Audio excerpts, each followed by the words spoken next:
ये दुल्हन मंडे में घूमती है।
कहना है भैया और ये लैला हुई दीवानी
अरे जब स्वर्ग लोक से जाए अरे अमावसु पितर परवाई अरे अपना वो ले जाए तो पितर देव ने श्राप दबाई अरे नदिया में गिर जाए अरे मछली बनी अदरिली का भाई अजी वो ऊपरी चढ़ के रती को खाए।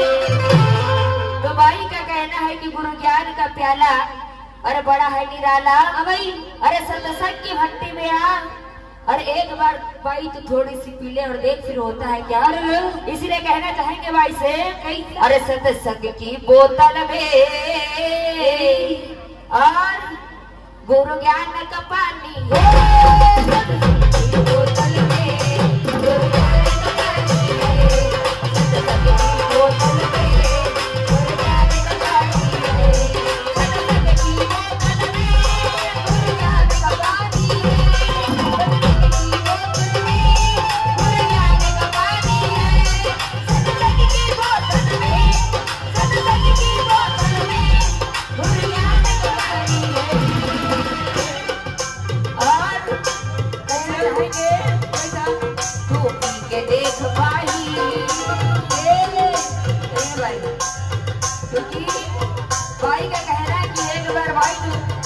थोड़ी सी पीली और देख फिर होता है क्या। इसलिए कहना चाहेंगे जोड़ीदार से तू पी के देख भाई और चढ़ जाए जवानी।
परखे कोई ज्ञानी है जी, कि परखे कोई ज्ञानी है।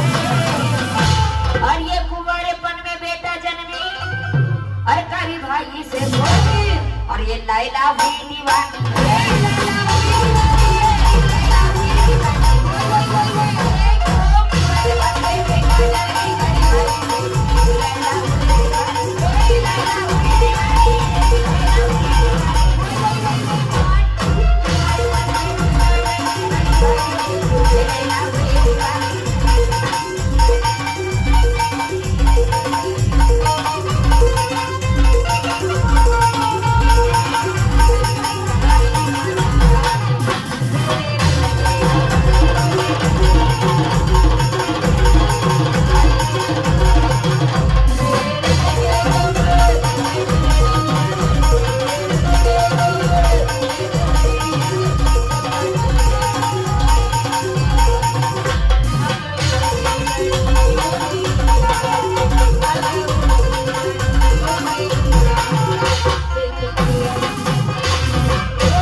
बालक निकला, अजी एक कन्या को पाई, और मत्स्य गंगा हुई सत्यवती, और भाई दास राम की कन्या कहाई, तो पारासर का गुआन बाई,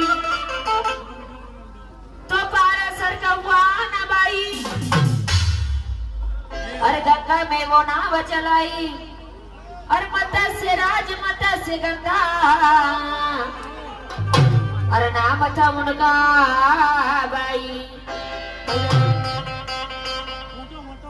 तो सत्यवती ये नाव चलाए, अजी मुनि मोहित हो जाए।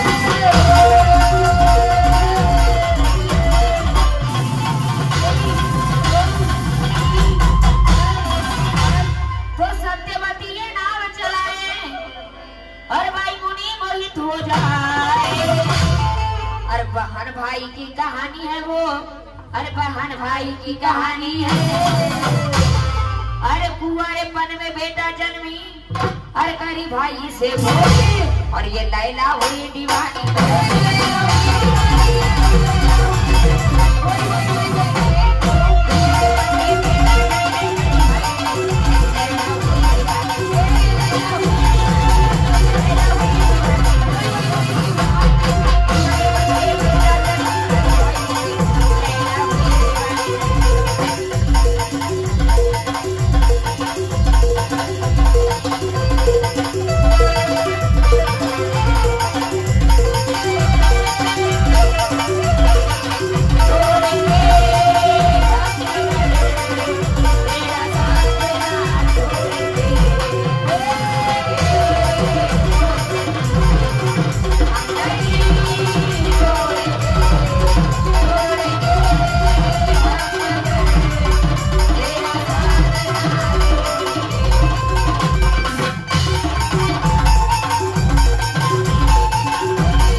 पुत्र को उपजाए। अरे कृष्ण दयान नाम था जिनका, आज वेद व्यास कहलाए। तो लीजिए हमें फरमाइश आई है गोटी गाना की, तो कहना चाहेंगे अरे भैया न जोड़ी अन भाभी न जोड़ी बड़ा नटे घट मंडा बाबा न टूरी नवसा गोया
खेलने जब गया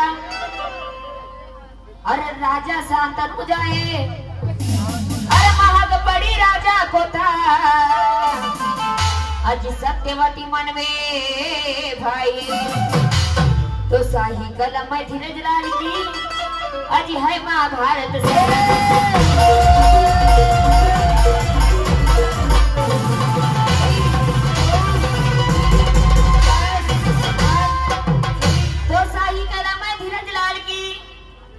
अजी है महाभारत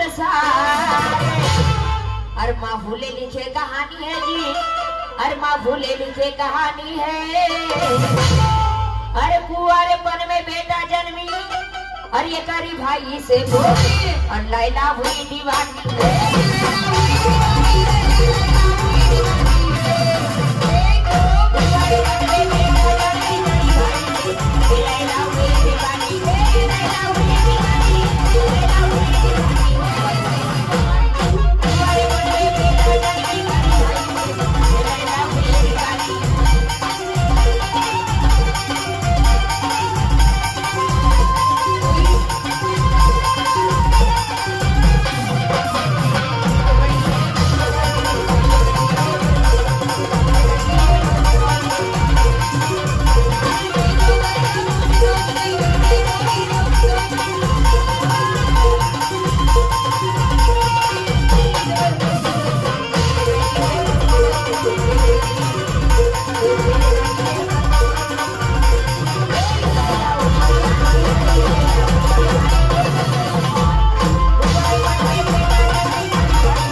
बोलिए सतगुरु